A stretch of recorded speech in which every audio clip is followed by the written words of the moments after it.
Hello mga bebangs! For this video, balik ko ninyo sa akong day in a life as a Disney princess. Ha, charing lang. So, Sunday ni siya mga bebangs. So, podong kog church ani. O gabi pa lang, wala ko kasimba. Ha, charing lang.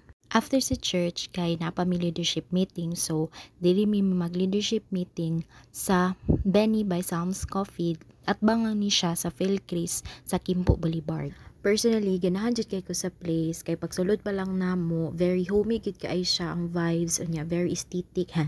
Aesthetic kay siya unya kay basta ha, charing lang. Daw ay ganahan jud kay ko sa place unya katong nag-leadership meeting na change sila ang music into worship. Ganahan jud kay ko unya mao ni ilang mga menu mga bebangs noon. So nang among gi-order lang kay drinks lang kay medyo busugay pa man nino kay sayo pa man gyud pud kaayon ni. So mao ni ilang mga menu affordable ra pud kay mga bebangs. So pagkataod-taod naabot na si Ate Pau. May si Ate Pau ang among leader, very gwapa kay siya. Dili naman ako pwede ireto sa Ate Pau kay minyo naman ni makasabanta ni Lord o ni Kuya Renan ha, charing lang. Kanina lang akong ireto sa inyo si Che kay super single yun kaya ni siya unya i-chat lang ko ninyo ha, charing lang.